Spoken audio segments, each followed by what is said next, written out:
Welcome everyone to 5 at 5, and this isn't just your ordinary 5 at 5. This one comes after slapping Tottenham in the North London derby. So sit back, enjoy the 5 things I noticed from yesterday's game. Let's go. Number 1, it's just got to be Takehiro Tomiyasu. Takehiro's becoming a hero at Arsenal Football Club.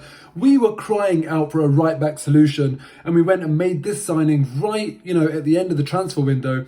I don't think anyone really got the feeling that we had just signed someone who's going to be this good and hit the ground running the way he has. Less than £20 million from Bologna. It didn't exactly have world class written all over it, did it? But so far, in his first 3 games, he has been solid. So solid, in fact. Not one player in the 3 games has managed to dribble past him. And that's some achievement when you consider he was up against Son for a lot of that game against Tottenham yesterday. Not only that, not only has he not been dribbled past as well, but he had 67 touches, which was more than any other player. And also more ball recoveries than any other player, Arsenal player that is, in 8 ball recoveries. He had a brilliant game and was voted man of the match by Arsenal fans on Arsenal social profiles. So Takehiro Tomiyasu, well done. I know it's early days, right? Things can change. We've seen players come in, do really well, and then you see them maybe slip away a little bit. But you can only do what you can do. And 3 games in, he's done that, and long may it continue. Looking forward to seeing what he does at the club. Number 2, and that is the Hale End Boys.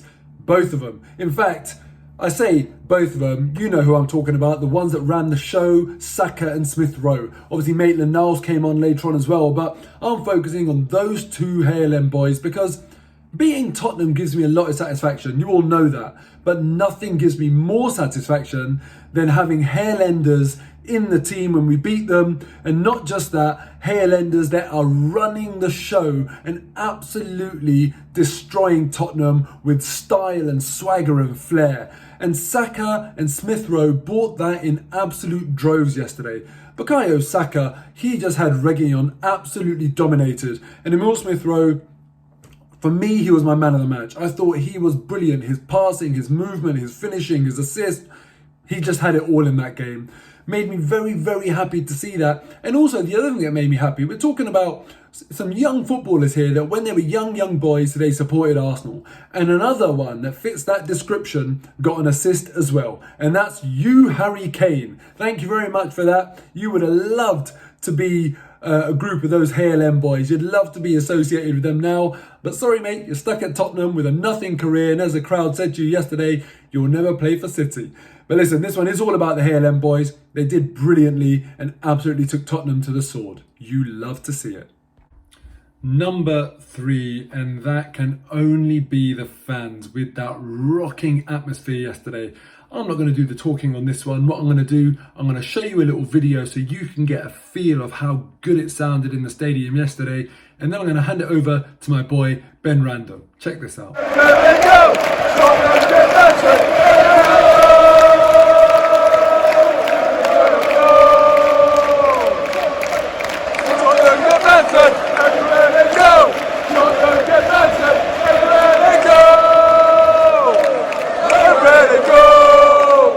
Easy old Ben Random here. I'm going to give one of my 5 at 5. The point that I want to share is actually the chemistry. A step beyond the atmosphere, I want to say the chemistry.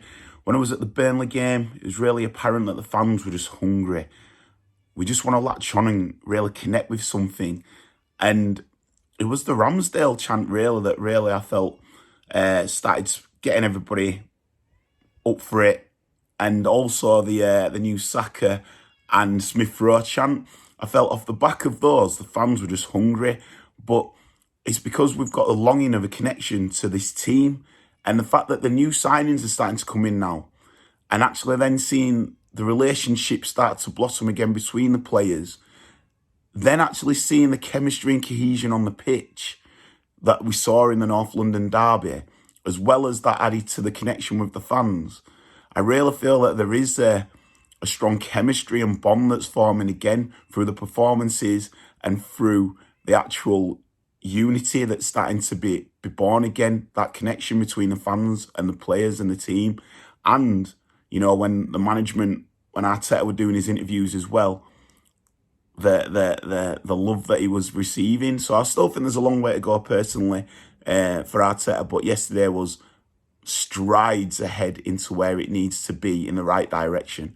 So for me, my takeaway at the moment is the solid love and connection that is definitely a solid blueprint to build upon. Go on, Arsenal. Number 4, and I've got to speak about Aubameyang here, because Aubameyang yesterday, he channeled 2 ex-Premier League strikers. The first one, as you all know, with the celebration was Thierry Henry. And do you know what? I love that about Aubameyang. He's a bit of a showman. He knows how to get the crowd going. He's got a bit of that, sort of that blockbuster Hollywood about him in there. That celebration, he knew what he was doing. He obviously had that planned. I love the confidence that he thought he was going to do that. And what better game to do it in than the game where that celebration was originally done, with that same great man in attendance. Thierry Henry was sitting there in the stands wearing a retro Arsenal shirt, which I love to see as well. And I think he really, really would have enjoyed that tribute from Pierre-Emerick Aubameyang, with that iconic celebration that is cast as a statue outside the ground. And now Thierry Henry, as I said, he was at the ground. And just another thing to note and a little thing to mention, who was he sat next to? Daniel Ek. We haven't heard from Daniel Ek for quite a while, but I guess it's not going away, is it? The Daniel Ek story. If he's going to be sat next to club legends like Thierry Henry at big games like this, being shown on the screen, maybe there's still a bit of interest there. I'd love to know what's going on. So Daniel Ek, or anyone that knows him, if you're watching, let us know.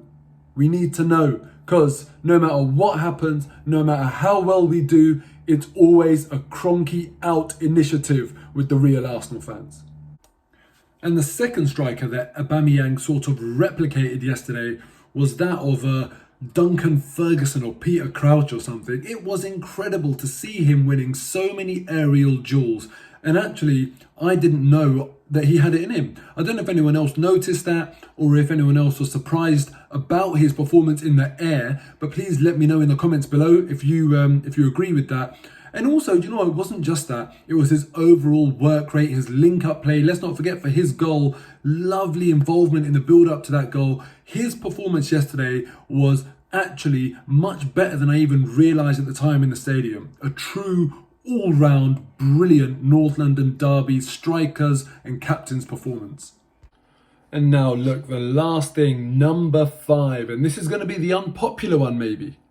The question that I want you guys to answer in the comments below is, was it actually closer than we thought? Because look, Arsenal obviously were the better team. We completely deserve to win. I do obviously see that.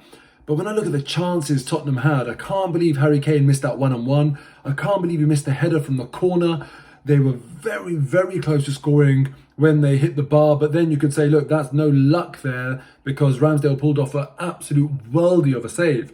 But, you know, with all of our incredible football, when you think about Aubameyang's goal, that actually started from Ramsdale. And Granit Xhaka, by the way, did really well in the build-up, because it wasn't a very good pass out by Ramsdale. He made that into a good pass and then set up the move where we went and scored.